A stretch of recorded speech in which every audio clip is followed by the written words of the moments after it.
Hello everyone, good afternoon. तो आज की क्लास में हम लोग क्लास 11th एनसीईआरटी बुक से chapter number 7 permutation and combination, संचय और क्रमचय को समझेंगे। और ये जो आपको इंट्रोडक्शन वीडियो दिया जाएगा, जैसा कि आपने थंबनेल में देखा होगा, ये वीडियो इम्पॉर्टेंट चैप्टर है। इसमें एनडीए के लिए, 11th के लिए, जी मेंस के लिए। और एक बहुत महत्वपूर्ण बात, ये हमारा फुल कोर्स हिंदी मीडियम में है, तो आप लोगों के लिए बहुत ही लाभदायक कोर्स है। तो चलिए स्टार्ट करते हैं आज की ये वीडियो। तो इस वीडियो में शुरू से अंत तक बने रहिएगा और वीडियो को लाइक ज़रूर कीजिएगा।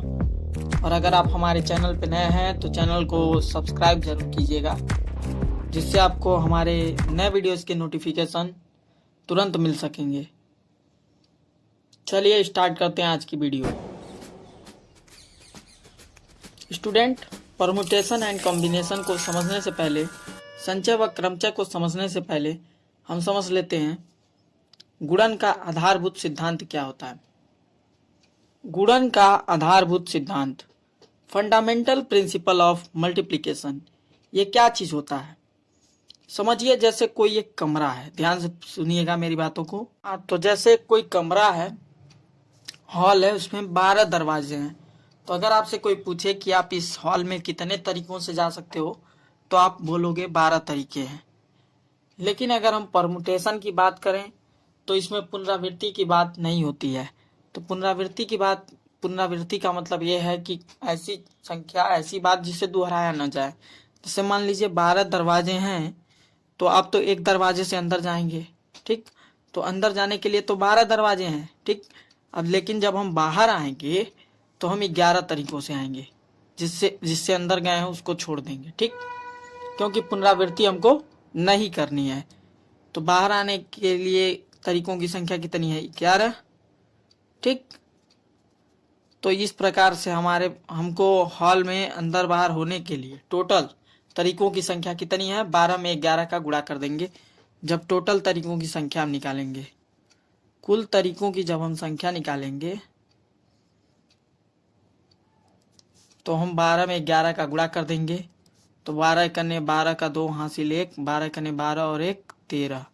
तो कुल 132 तरीके हैं जिनकी सहायता से हम हॉल के अंदर प्रवेश कर सकते हैं और बाहर निकल सकते हैं, ठीक। तो इस प्रकार से आप इसको समझ रहे हैं। गुणन का आधारभूत सिद्धांत क्या होता है? जब हम ऐसी प्रक्रियाओं के लिए गुणन का इस्तेमाल करते हैं, ठीक, मल्टीप्लिकेशन का यूज जब हम करते हैं आधारभूत सिद्धांतों के लिए, तो इन्हें ही हम क्या कहते हैं? गुणन का आधारभूत सिद्धांत। तो यही गुणन का आधारभूत सिद्धांत है, इसीलिए हम इसका गुणा कर रहे हैं। समझ में आया आपको ये बात? और भी चीजें हैं, बहुत सी चीजें हैं आपको समझने के लिए। जैसे आप समझ सकते हो, जैसे ए, बी तथा सी कोई 3 स्टेशन है। स्टेशन ए से बी तक जाने में 5 रास्ते हैं। ए से बी तक जाने में हमको 5 रास्ते हैं, ठीक। ए से बी तक जाने में कितने रास्ते हैं? रास्ते कितने हैं? 5। समझ रहे हैं बात को? अब समझिएगा, बी से सी तक जाने में रास्ते कितने हैं? रास्ते हमारे पास हैं 4, ठीक है। तो अभी यहाँ पे पूछ रहा है, यदि किसी व्यक्ति को स्टेशन ए से सी तक जाना है तो जाने के तरीकों की कुल संख्या ज्ञात कीजिए। हमको जाना है ए से सी तक, यानी यहां से डायरेक्ट यहां जाना है हमको, ठीक।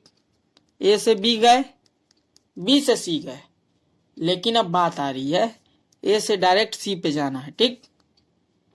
तो इसके लिए भी हम गुणन के आधारभूत सिद्धांत का पालन करते हुए 5 और 4 का आपसी गुणा करा देंगे। इससे हम लोगों को कुल तरीकों की संख्या मिल जाएगी। तो हम लिखेंगे कुल तरीकों की संख्या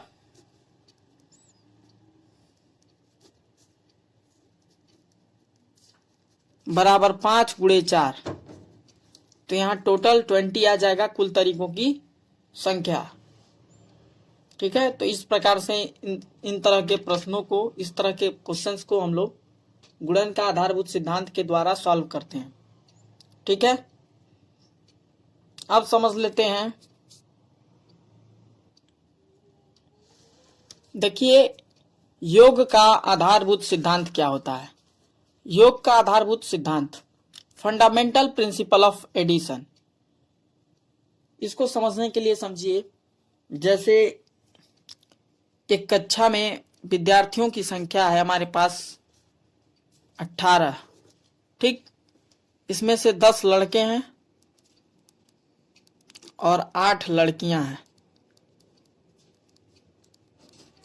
ठीक, अगर कहा जाए कि क्लास टीचर को, कक्षा अध्यापक को एक मॉनिटर इसमें से चूज करना है, किसको मॉनिटर बनाया जाए, या तो लड़की हो या तो लड़का हो एक। ठीक, तो उसको बनाने के लिए अध्यापक से, अगर अध्यापक के पास कुल कितने तरीके हैं ये प्रश्न किया जाए तो आप कैसे बताओगे। एक कक्षा, उसमें 18 विद्यार्थी हैं, 10 लड़के हैं और 8 लड़कियां हैं। तो उसमें अध्यापक को क्या चुनना है, एक मॉनिटर चुनना है। तो उसके लिए वो क्या करेंगे, उनके पास कुल तरीकों की संख्या कितनी है। तो यहाँ पे हम लोग योग का आधारभूत सिद्धांत का पालन करेंगे, फंडामेंटल प्रिंसिपल ऑफ एडिशन को फॉलो करेंगे और इन दोनों को जोड़ देंगे, यही हमारी कुल तरीकों की संख्या होगी। तो यहाँ पे लिख देंगे कुल तरीकों की संख्या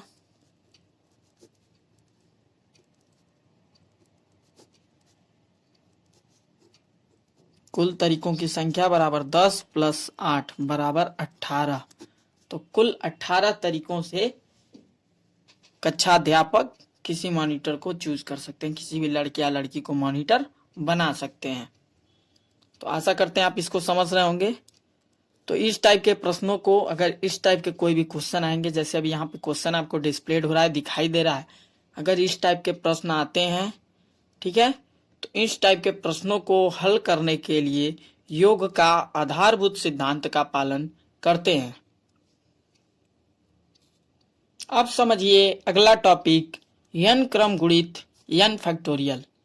इसको हम लोग फैक्टोरियल n को या तो ऐसे प्रदर्शित कर देते हैं, ठीक, अपस्ट्रॉफी लगा करके, या तो हमारा दूसरा तरीका है ऐसे प्रदर्शित कर देते हैं फैक्टोरियल n को। ठीक, तो इन दोनों तरीकों में से आप किसी एक को फॉलो करेंगे। मैं ऐसा भी लिखूंगा, ऐसा भी लिखूंगा, तो आप लोग इसको फैक्टोरियल ही समझेंगे। अब बात कर लेते हैं n क्रम गुणित यानी n फैक्टोरियल क्या होता है।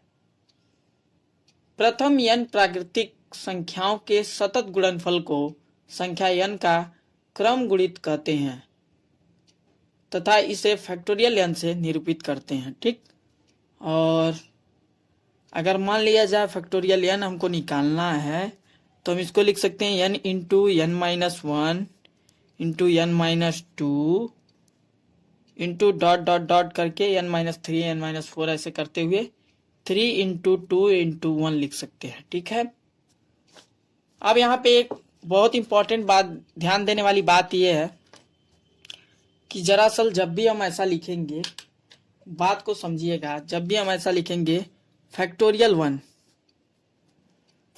1 की वैल्यू क्या होगी, समझिएगा, फैक्टोरियल 1 की वैल्यू 1 होती है। ठीक, फैक्टोरियल 1 की वैल्यू 1 होती है।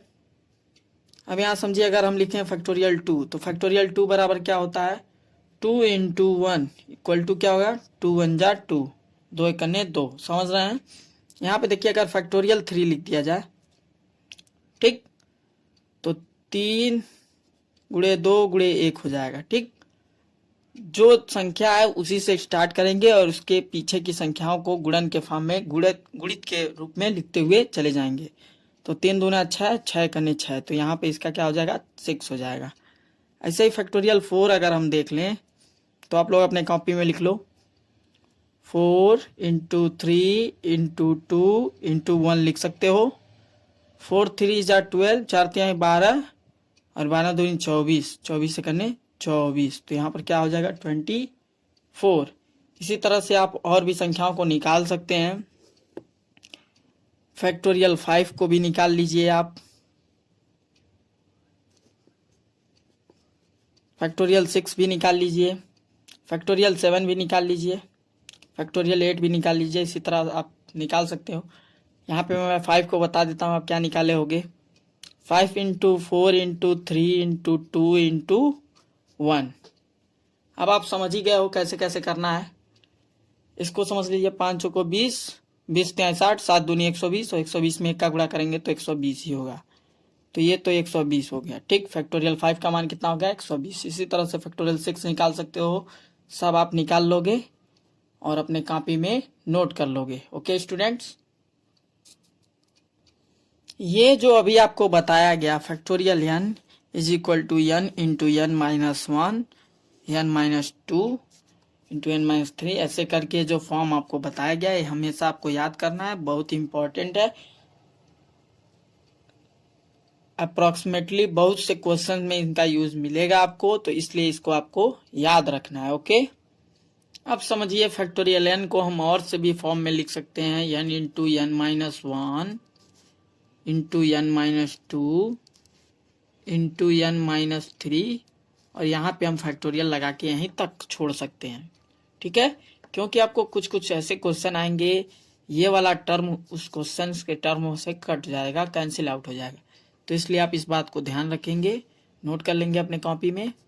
अब समझिए और भी तरीके हैं इनको लिखने के, जैसे आप क्या लिख सकते हो, n into n minus 1 n minus 2 into n minus 3 भी लिख सकते हो, n माइनस 4 पे ले जाके आप फैक्टोरियल रोक सकते हो। ठीक है, जहां तक आप ले जा करके फैक्टोरियल रोक सकते हो। ओके, कहीं factorial n minus 1 n minus 4 आया होगा तो वो भी एक दूसरे से कैंसिल आउट हो जाएगा। तो ये तो रहा हमारा तरीका, इसी को आपको बताया गया। ठीक है, और आप इसको समझ चुके हैं, तो आप लोग इसको नोट करते हुए चलेंगे। यहाँ एक और महत्वपूर्ण बात है स्टूडेंट्स, आप लोग ध्यान रखेंगे, फैक्टोरियल जीरो का मान क्या होता है? 1 होता है। आप हमेशा याद रखेंगे, फैक्टोरियल शून्य का मान क्या होता है? 1 होता है। फैक्टोरियल शून्य इक्वल टू क्या होता है? 1 होता है। याद कर लेंगे हमेशा, दोनों एक ही बात लिखा गया है, तो आपको ये लिखना बताया ही गया है। फैक्टोरियल ऐसे भी लिखाता है, ऐसे भी लिखाता है। तो फैक्टोरियल शून्य का मान क्या होता है? 1 होता है। इसे हम शून्य क्रम गुणित जीरो फैक्टोरियल कहते हैं। क्या कहते हैं? Zero factorial. इंग्लिश में कहते हैं जीरो फैक्टोरियल और हिंदी में कहते हैं शून्य क्रम गुणित। क्या कहते हैं? शून्य क्रम गुणित। ठीक है, अब देखिएगा, शून्य क्रम गुणित को आप समझ चुके होंगे।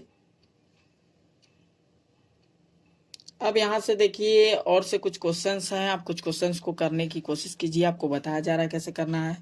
जैसे मान लीजिए क्वेश्चन नंबर पहला है, फैक्टोरियल 7 की वैल्यू बतानी है आपको। कैसे बताओगे? इसको लगाने के लिए आप क्या करोगे? सॉल्व मैं करता हूं, आपको बताता हूं पहला क्वेश्चन, इसके हिसाब से आप और भी क्वेश्चंस आपको मैं दूंगा करने के लिए। देखिए इसको करने के लिए आप क्या लिखोगे? 7 factorial 7 is equal to 7 into 6 into 5 into 4 into 3 into 2 into 1। ये अपना तरीका है। ठीक, तो अब आप आसानी से निकाल सकते हो गुणा करके। 7 छके 42 और 42 में 5 का गुणा, 5 चौको 20 और 3 दूनी 6। 7 छके 42, 5 चौको 20 और 3 दूनी 6। आप ऐसे इजीली गुणा कर सकते हो। ठीक है, गुणा करके आप चेक करा सकते हो आंसर। 42 दूनी कितना हो गया? 84। ठीक, और इसमें 6 का गुणा करा लोगे। ठीक है, 6 चौको 24, 0 लग गया। 6 चौको 24 का 4 हासिल 2 और 6 आठे 48 और 2 कितना हो जाएगा? 50, यानी 5040 आंसर आ गया हमारा। फैक्टोरियल 7 की वैल्यू कितनी आ गई? 5040। इस प्रकार से आप आंसर देखिए। क्वेश्चन नंबर 2 क्या कह रहा है? Factorial 4 minus factorial 5 minus factorial 4। इसको आप कैसे लगाओगे? ध्यान दीजिए। फैक्टोरियल 5 को आप क्या लिख सकते हो? 5 इंटू 4 इंटू 3 इंटू 2 इंटू 1 लिख सकते हो। माइनस फैक्टोरियल 4 को आप क्या लिख सकते हो? 4 इंटू 3 इंटू 2 इंटू 1 लिख सकते हो। अब देखिए 5 4 जा 20 और 3 दूना 6, तो 6 और 20 छके 120 हो गया। ठीक, और माइनस 4 तिहाई 12 दूनी 24 घटा लेंगे। ठीक, अब 24 आप घटा लोगे तो 96 बचेगा। तो 96 is our right answer. Okay, तो अब देखिए क्वेश्चन नंबर 3। एक और क्वेश्चन देख लीजिए, आपका डाउट क्लियर हो जाएगा। कह रहा है मान ज्ञात कीजिए। मान ज्ञात करना है, किसका मान ज्ञात करना है समझिए। क्वेश्चन आपको दे दिया है फैक्टोरियल 8 अपॉन फैक्टोरियल 5 का मान ज्ञात करना है। तो कैसे ज्ञात करोगे? फैक्टोरियल 8 को हम क्या लिख सकते हैं, 8 इंटू 7 इंटू 6, और यहाँ पर हम क्या लिख सकते हैं, into factorial 5 upon factorial 5। Factorial 5 से फैक्टोरियल 5 कैंसिल आउट हो गया और यहाँ से हमारा आंसर आ गया 8 7 जा 56 इंटू 6, तो 6 जा 36 का 6 हासिल 3, और 6 जा 36 का 6 हासिल 3, और 6 5 30 3 33, 336 आ गया हमारा आंसर। तो इस टाइप के क्वेश्चंस बहुत इजी हैं, आप इजीली लगा सकते हो इन क्वेश्चंस को। इधर थोड़ा जगह है, यहाँ भी एक क्वेश्चन आप लोग देख लीजिए। Question number 2, factorial 7 upon 3 into factorial 4। कैसे बताओगे आप इसको, सॉल्व कैसे करोगे? वीडियो पॉज करके सॉल्व करने की कोशिश कीजिए, देखिए कैसे सॉल्व करिए। फैक्टोरियल 7 को आप क्या लिख सकते हो, 7 इंटू 6 इंटू 5 इंटू फैक्टोरियल 4 लिख दीजिए, क्योंकि नीचे फैक्टोरियल 4 है तो एक दूसरे से कैंसिल आउट हो जाएंगे। 3 इंटू फैक्टोरियल 4, अब फैक्टोरियल 4 से फैक्टोरियल 4 इजीली कैंसिल आउट हो गया, और 3 से 6 2 टाइम्स में कैंसिल आउट हो गया, 3 दूनी 6 और 7 दूनी 14 5 70, हमारा कितना आ गया 70 आंसर आ गया 70। तो राइट आंसर है 70। समझ में आया? अब देखिए हम लोग आगे भी कुछ और क्वेश्चंस को सॉल्व करेंगे। हेलो स्टूडेंट, तो क्वेश्चन हमें दे रखा है factorial 52 upon factorial 48 into factorial 4 की वैल्यू हमको बतानी है। तो बहुत इजी क्वेश्चन आपको देख के लग रहा होगा, जैसा कि आप समझ चुके हैं क्वेश्चंस को कैसे सॉल्व करना है। समझिए कैसे सॉल्व करना है। देखिए फैक्टोरियल 52 है, आप लिख सकते हो 52 इंटू 51 इंटू घटाते हुए लिखते जाओगे, n-1 का काम हो रहा है ना। 50 इंटू 49 इंटू क्या लिख सकते हो, फैक्टोरियल 48 लिख दो, क्योंकि नीचे फैक्टोरियल 48 है, एक दूसरे से कैंसिल आउट हो जाएंगे। तो नीचे फैक्टोरियल 48 इंटू फैक्टोरियल 4 को आप तोड़ दो, ठीक है। तोड़ोगे कैसे, 4 इंटू 3 इंटू 2 इंटू 1, ठीक। यहाँ देखिए फैक्टोरियल 48 से फैक्टोरियल 48 कैंसिल आउट हो गया। अब यहाँ समझिए 50 में इन सब का आप गुणा करा लोगे, और यहाँ पे अभी आप कैंसिल आउट भी कर सकते हो। 3 दूनी 6 और 6 चौको 24, ठीक। 24 से डायरेक्ट नहीं काटेंगे, हम इसी को काट देंगे। 4 एकने 4 और 4 तिहाई 12, 50 तो नहीं कटेगा, 2 से जाएगा 25 बार में, और कुछ कटने लायक है तो काट लेते हैं। 3 एकने 3, कितना बच गया 2, 3 7 21, 17 आ गया यहाँ पे। ऊपर 13 17 और 25 और 49 का आपसी गुणा कर लेंगे, और जब हम रिलेटिव मल्टीप्लाई कर लेंगे, जब आपसी गुणा कर देंगे, तब हमको आंसर मिल जाएगा 270725। अब गुणा करा के देख सकते हो, यही आंसर हमको मिलेगा, ठीक है। ओके, हेलो फ्रेंड्स, आपके पास एक बहुत इंपॉर्टेंट क्विज है, वेरी इंपॉर्टेंट क्विज लिखा गया है। क्वेश्चन है n का मान ज्ञात कीजिए, find the value of n। तो n का मान निकालना है। क्वेश्चन दे रखा है 2n + 3 फैक्टोरियल और into factorial n-1 factorial n+1 बटे में दिया है, into factorial 2n+1 is equal to 7 दे रखा है। तो यहाँ से हमको n की वैल्यू निकालनी है। क्वेश्चन समझ गए? अब सॉल्व समझिए कैसे करेंगे। समझिए, अभी तक का ये पहला इंपॉर्टेंट क्वेश्चन है, और पीछे भी कुछ इंपॉर्टेंट बेसिक क्वेश्चंस बताए गए हैं आपको। वो उतने इंपॉर्टेंट क्वेश्चन नहीं थे, लेकिन यहाँ से आपका इंपॉर्टेंट क्वेश्चन स्टार्ट होता है। देखिए फैक्टोरियल 2n + 3 को आप कैसे लिख सकते हो, n-1 n -2 ऐसे क्रम में आपको अभी बताया गया है। तो यहाँ देखिए, इसका जब हम फैक्टोरियल निकालेंगे तो यहाँ पर आप क्या लिखोगे, यहाँ पर आप लिख सकते हो इजीली। तो यहाँ पे आप इजीली लिख सकते हो 2n+3 फैक्टोरियल जो लिखा गया है उसको हम लिख सकते हैं 2n+2, ठीक है। पहले +3 ही लिखेंगे, ठीक है। 2n+3, 2n+2 और उसके बाद एक और घटा देंगे, क्या हो जाएगा 2n+1।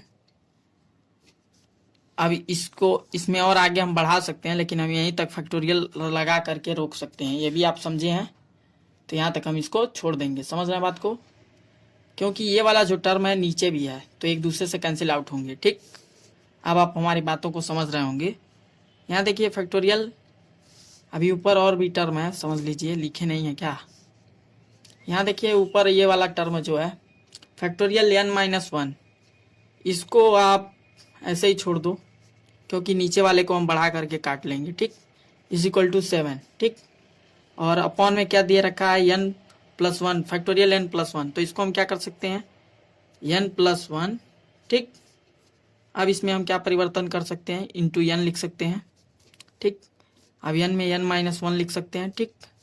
अब यहाँ तक हम छोड़ सकते हैं, या तो आगे बढ़ाएं तो हम n-2 लिख सकते हैं, लेकिन हम यहीं तक फैक्टोरियल लगा करके रोक देंगे। अब देखिए इससे हमारा फायदा होगा, ये वाला जो टर्म है इस वाले टर्म से कैंसिल आउट हो जाएगा। इस वाले टर्म को देखिए 2n+1 फैक्टोरियल 2n+1 है, फैक्टोरियल 2n+1 फैक्टोरियल 2n+1 से कैंसिल आउट हो गया, फैक्टोरियल n-1 फैक्टोरियल n-1 से कैंसिल आउट हो गया।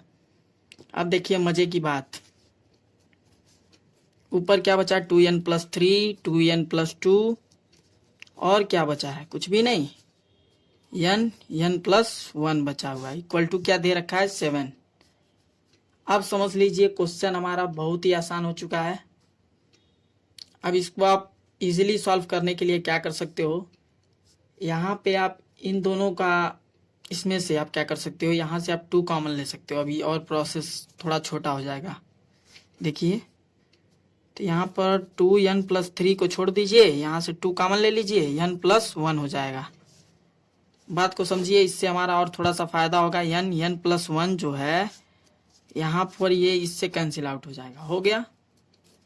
अब यहाँ पे देखिएगा, इसका गुणा जब इसमें करा दोगे तो 4n 2 दूनी 4n और प्लस 2 तिहाई 6 हो जाएगा, और बट्टे में क्या लिख दोगे, यहाँ पे अभी आपको प्रोसेस बताया गया, लग रहा है दिखाई नहीं दे रहा था कैमरे में। देखिए n+1 को n+1 से कैंसिल आउट कर दिया, उसके बाद बचा क्या 2 दूना 4n और प्लस 2 तिहाई 6 और बट्टे में n छोड़ देंगे, और बराबर यहाँ पर क्या लिख दोगे 7। अब समझिए थोड़ा सा प्रोसेस और है, इसको आप कैसे सॉल्व करोगे, n इधर चला गया 7n हो गया, इक्वल टू समझिए 4n+6 हो गया। देन यहाँ से अगर ये जो है इधर आएगा तो इधर ये आएगा, तो यहाँ पर क्या हो जाएगा 7n में से हम 4n को माइनस कर देंगे, उधर प्लस था तो, ठीक है। अब यहाँ से 7 में से 4 गया, 3n बचेगा, उधर 6 हो जाएगा, और यहाँ से हम n इक्वल टू क्या कर देंगे 6/3। तो यहाँ से n का मान कितना आ गया 2, n का मान कितना आ गया 2 आ गया, तो हमारे n का मान 2 आ गया, ये हमारा आंसर होगा, ठीक है। तो हमारे n का मान यहाँ पे कितना आ गया 2, समझ गए। तो क्वेश्चन हमको दे रखा था, एक बार फिर से आप रिमेन करके देख लीजिएगा, क्वेश्चन हमको ये दे रखा था और हमने ऐसे सॉल्व किया, तो आप इसको देख लीजिए एक बार और।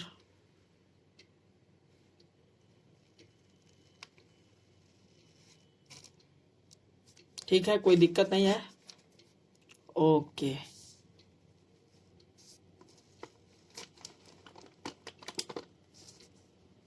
तो यहाँ तक हमें, यहाँ से n का मान आ गया 2, ठीक है। ओके स्टूडेंट, आशा करते हैं अभी आपको जो क्वेश्चंस बताए गए वो आपको समझ में आए होंगे। तो चलिए अब हम अगला टॉपिक लेते हैं अपने इस चैप्टर का, जिसका नाम है क्रमचय, परम्यूटेशन। चैप्टर का ही नाम था संचय और क्रमचय, तो उसमें हम सबसे पहले क्रमचय को देखेंगे, परम्यूटेशंस को। सबसे पहले हम इसकी परिभाषा समझ लेते हैं। अगर कुछ वस्तुएं दी गई हैं, ठीक है, अगर कुछ वस्तुएं दी गई हैं तो उसमें से अगर हम एक बार में कुछ वस्तुओं को लें या फिर उन वस्तुओं को लेकर के कुछ भिन्न भिन्न विन्यास तैयार करते हैं, तो इस प्रकार से उनमें प्रत्येक विन्यास को एक क्रमचय कहते हैं। ठीक है, जैसा कि परिभाषा में बताया गया है। परिभाषा: दी गई वस्तुओं से एक बार में कुछ या फिर सभी वस्तुओं को लेने पर जो भिन्न भिन्न विन्यास अरेंजमेंट बनते हैं, अरेंजमेंट हम करते हैं। जैसे मान लीजिए कुछ वस्तु हमको दिए गए हैं, उनमें से हम कुछ वस्तुओं को लें और उनका अलग अलग अरेंजमेंट करें तो अलग अलग हमको विन्यास प्राप्त होंगे। उन्हीं सब विन्यासों को ही हम क्रमचय कहते हैं। समझ रहे हैं आप इस बात को? समझिए, जैसे अगर मान लीजिए एग्जाम्पल हमारे पास है, उदाहरण देख लीजिए, अभी आप तुरंत समझ जाओगे। अगर मान लीजिए हमारे पास कोई एक समुच्चय ए है, उसमें हमको एलिमेंट मिले हैं एक्स वाई जेड, तो हम इसके अवयवों की एलिमेंट की सहायता से हम अगर दो दो अवयवों को एक साथ लेकर के अगर इसका विन्यास बनाएं, अरेंजमेंट करें, तो हम टोटल 1 2 3 4 5 6 तरह के अरेंजमेंट कर सकते हैं। यहाँ पे देखिए 1 2 3 4 5 6, ठीक है, 6 तरह के अरेंजमेंट कर सकते हैं। जैसे देखिए एक्स वाई, एक्स जेड, फिर वाई जेड, फिर वाई एक्स, फिर उसके बाद क्या कर सकते हैं जेड एक्स, फिर जेड वाई। ठीक है, समझ रहे हैं इस बात को? तो दो भिन्न भिन्न अवयवों को लेकर के हमको इनमें से बनाना है, तो इस प्रकार की ये हमको 6 विन्यास प्राप्त होंगे। अतः हमारे पास क्रमचयों की संख्या कितनी है? 6। कितने परमुटेशंस हैं? 6 परमुटेशंस हमारे पास हैं। तो आशा करते हैं आपको क्रमचय समझ आया होगा, परमुटेशंस। तो परम्यूटेशन अगर आप अभी नहीं समझे हैं तो आप इस वीडियो को दोबारा देखिए, तुरंत समझ जाओगे। अब हेडिंग समझिए, क्रमचय जब सभी वस्तुएं भिन्न भिन्न हो। क्रमचय की बात हम अभी करने जा रहे हैं जब सभी वस्तुएं भिन्न भिन्न हो। तो इसमें समझने के लिए आप समझिए, permutation when all the objects are distinct. जब वस्तुएं भिन्न भिन्न होंगी तब क्रमचय कैसे होंगे। समझिए, क्रमचय को हम NPR से प्रदर्शित करते हैं। किससे प्रदर्शित करते हैं? NPR से। N को यहाँ लिखेंगे, P कैपिटल और R नीचे लिखेंगे। ठीक, यहाँ समझिए NPR को हम क्यों लिख रहे हैं। यहाँ पर N विभिन्न वस्तुओं में से एक समय में R वस्तुओं को लेकर बनाए गए क्रमचयों की संख्या है। जैसे N विभिन्न वस्तुएं हैं, उसमें से R वस्तुओं को लेकर के जब क्रमचय बनाया जा रहा है तो उसे ही हम NPR से प्रदर्शित करते हैं। NPR से प्रदर्शित करते हैं। ठीक है, जहां पे क्या होता है, 0 इज लेस देन R और R इज लेस और इक्वल N, ये चीज फॉलो करता है। ठीक, यानी R की वैल्यू 0 से बड़ी होगी, छोटी तो होगी नहीं, 0 भी नहीं होगी। और जो R की वैल्यू है ये या तो N से छोटी हो या तो N के बराबर हो, लेस आर इक्वल दिया गया है। समझ रहे हैं आप इस बात को? ठीक है, अब समझिए NPR होता क्या है। NPR बराबर होता है, हम NPR को केवल परम्यूटेशन के लिए, क्रमचय के लिए यूज करेंगे। ठीक है, संचय के लिए इसका यूज नहीं करेंगे। वहां पे हम C का प्रयोग करेंगे। अभी दोनों में बहुत डिफरेंट होता है, धीरे धीरे समझने लगोगे। देखिए NPR के लिए फॉर्मूला होता है, अभी आपको बताया गया था, n into n-1, n-2 into n-3 करते हुए ऐसे आगे आप बढ़ जाओगे। मैं उनको छोड़ दिया हूँ, ज़्यादा लंबा चौड़ा फॉर्मूला लिखने की जरूरत नहीं है। n-r+1 लिख दोगे। ठीक है, n-r+1 ये हमारा फॉर्मूला होता है। ठीक, क्या होता है, NPR is equal to n into n-1, n-2 dot dot dot. तो स्टूडेंट, हमारा फॉर्मूला है NPR का factorial n upon factorial n-r, ये हमारे NPR का फॉर्मूला होता है। तो अभी आप फैक्टोरियल n वगैरह निकालना सीख गए हो, फैक्टोरियल की वैल्यू निकालना भी सीख गए हो। तो इसमें अगर कोई वैल्यू रख के निकालना हो तो आप निकाल सकते हो NPR की वैल्यू। तो NPR का फॉर्मूला इसीलिए दिया गया है, factorial n upon factorial n-r। यहाँ पे जो स्टूडेंट R की वैल्यू है वो 0 से बड़ी होगी, ओके, और n से छोटी या तो n के बराबर होगी। ठीक, तो यहाँ पर हमने दो कंडीशन बना ली है। पहला, अगर r का मान शून्य हो। ठीक, यदि r इक्वल टू 0 हो, r is equal to 0, r की वैल्यू अगर शून्य हो तो हम क्या करेंगे, np0 का मान क्या हो जाएगा, factorial n upon factorial n minus 0 हो जाएगा। r की जगह हम क्या रख दे रहे हैं, 0। देन यहाँ से factorial n upon factorial n हो जाएगा और दोनों एक दूसरे से कैंसिल आउट हो जाएंगे, इसकी वैल्यू 1 हो जाएगी। ठीक है, तो अगर हम r की वैल्यू को शून्य कर दें तो हमारी np0 की वैल्यू क्या हो जाएगी, 1 हो जाएगी। समझ गए। दूसरा कंडीशन हमारे पास है r इक्वल टू n, अगर r का मान n के बराबर हो जाए, यहाँ पे जो आपको कंडीशन अभी बताई गई है, तो अगर ये ऐसा हो जाता है तो npn की जो वैल्यू है, ठीक, npn की अगर जो वैल्यू है, r की जगह अगर हम n कर दे रहे हैं, npr की जगह npn हो गया। ठीक, तो इसकी value factorial n upon factorial n minus 1, n में से n गया 0, तो factorial 0, factorial n upon factorial 0। अब चूंकि आप जानते हो फैक्टोरियल 0 का मान क्या होता है, 1 होता है। अभी आपको ऊपर बताया गया पहले वीडियो में। ठीक है, थोड़ा सा रिवाइंड करके देखो, आप समझ जाओगे। कहीं तो बताया गया है लेकिन, ठीक है, क्योंकि हम बेसिक से पूरा बताते हैं आपको। तो फैक्टोरियल 0 का मान 1 है, तो यहाँ पे इसका मान जब 1 हो जाएगा तो फैक्टोरियल n अपॉन 1 का मान क्या हो जाएगा, फैक्टोरियल n। तो जब हमको npn बताना होगा तो उसका मान कितना होगा, फैक्टोरियल n। समझ में आया।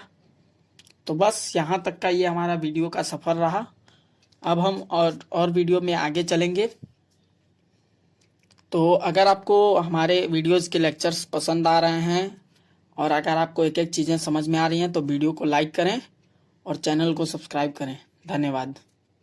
तो अभी आप जो फॉर्मूला समझे हो उस पर एक बहुत इंपॉर्टेंट क्वेश्चन आपको दिखाई दे रहा है, 8p3 की वैल्यू बतानी है। तो यहाँ देखिए npr वाले फॉर्मूले से आपको लगाने इन क्वेश्चंस को। तो factorial n upon factorial n minus r, यहाँ पे n की जो वैल्यू है 8 है, r की वैल्यू 3 है। ठीक है, यहाँ से आपको पता चल रहा है। ठीक है, तो यहाँ देखिए आप इसको क्या लिख सकते हो, 8p3 is equal two factorial n की जगह आप फैक्टोरियल 8 रख सकते हो और नीचे क्या लिख सकते हो, r के n माइनस आर की जगह फैक्टोरियल n का मान 8 और r का मान कितना है, 3, तो यहाँ पे 3 रख दो। ठीक है, फैक्टोरियल 8 को आप क्या लिख सकते हो, 8 इंटू 7 इंटू क्या लिख दो, 6 इंटू 5 इंटू और क्या लिख सकते हो, बस यहीं तक रहने दो। अभी आपको यहाँ पे मैं कुछ बताऊंगा। पीछे अगर आप हमारे वीडियो को देखे हैं तो आप इसको बहुत अच्छे तरह से समझ रहे होंगे क्यों मैं यहीं तक छोड़ दिया हूँ। ठीक, अब देखिए यहाँ तक मैंने इसलिए छोड़ दिया क्योंकि नीचे अभी इसमें से हम इसको घटाएंगे तो फैक्टोरियल 5 आएगा, फैक्टोरियल 5 से कैंसिल हो जाएगा। ये वाला फैक्टोरियल का निशान या ये वाला अपॉस्ट्रॉफी वाला दोनों एक ही बात है, इसमें कंफ्यूज होने की ज़रूरत नहीं है। अब देखिएगा ये वाला एक दूसरे से टर्म कट गए। अब यहाँ देखिए 8 सत्ते 56 और गुणे 6, तो यहाँ से हमारा इसका उत्तर आ जाएगा 6 का 36 का 6 हासिल 3 और 6 5 30 3 33 336। हमारे पहले का आंसर कितना आ गया, 336। पहले एग्जाम्पल का आंसर आ गया हमारा 336। समझ गए आप इसको। अगला क्वेश्चन देख लीजिए। अगला क्वेश्चन हमारे पास दे रखा है 2p18 का मान बताना है। तो आप लोग इसको तुरंत लगा के दिखाओ जल्दी से, कमेंट बॉक्स में इसका आंसर आप लोग लिख देना। ओके, 2p18 आप कैसे बताओगे। अब देखिए 2p18 इक्वल टू क्या लिख दोगे, factorial 20 upon factorial 20 minus 18। Okay, यहाँ तक तो आप समझ ही रहे हो। ठीक है, n factorial n upon factorial n minus r तो ही लगाया यार, और क्या कर दिया, समझ रहा हो ना बात को। ठीक है, देखो फैक्टोरियल 20 को आप क्या लिख सकते हो, 20 को आप लिख सकते हो 20 इंटू 90 इंटू 18 इंटू 17 इंटू 16 और क्या लिख सकते हो, और इसी तरह से आप बढ़ाते हुए चले जाओगे। ठीक है, तो ऐसे आप बढ़ा लो। ठीक है ना, और यहाँ पे आप क्या लिख सकते हो, नीचे फैक्टोरियल 2। तो फैक्टोरियल 2 की जो वैल्यू होती है 2 इंटू 1 होती है। ठीक है, ऊपर लिख लो 20 into 90 into 18 into 17 into 16 into 15 into ऐसे डॉट डॉट करते हुए आप लिख लो 1 तक। ठीक, और नीचे फैक्टोरियल 2 है, फैक्टोरियल 2 तक यहाँ लिखे रहोगे आप फैक्टोरियल 2, और ये वाला फैक्टोरियल 2 इससे कट जाएगा। ठीक, और यहाँ आपको केवल 3 तक जाना होगा, डॉट डॉट डॉट 3 तक। और जब आप वहाँ ऊपर सबका गुणा करा लोगे तब आपको आंसर मिल जाएगा 10 इंटू फैक्टोरियल 19। 10 इंटू फैक्टोरियल 19 ये हमारा आंसर हो जाएगा। ठीक,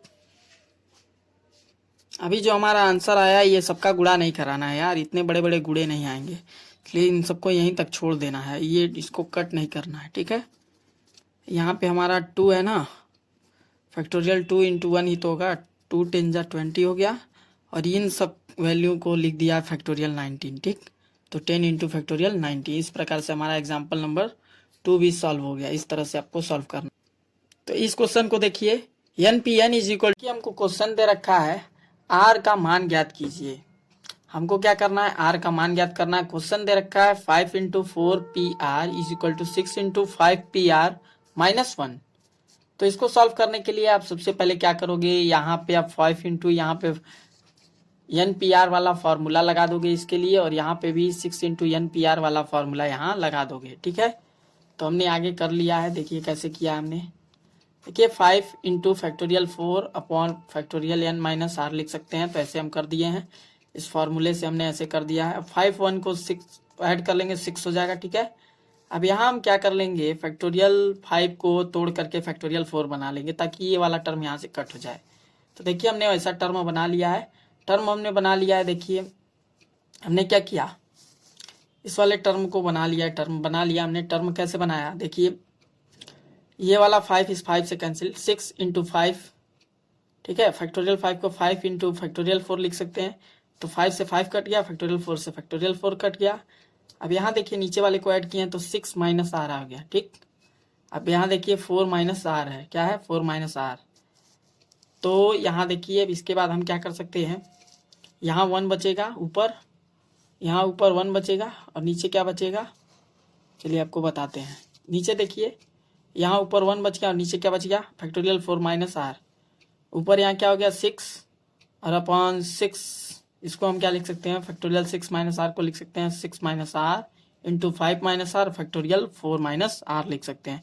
factorial 4 minus r factorial 4 minus r से कैंसिल आउट हो गया, और यहाँ पे हमको क्या मिल गया, 1/1 है। तो यहाँ से ये वाला जब टर्म इधर जाएगा तो ये यहाँ पर हमने लिख दिया है। देखिए, और यहाँ से 6 बचा हुआ। अभी देखिए इन दोनों का गुणा हमने कराया तो हमको ये टर्म्स मिली, 6 5 30 माइनस 6 आर और माइनस 5 आर, और आर का जब आर में गुणा करेंगे तो plus r square, minus minus plus हो जाता है, इक्वल टू 6।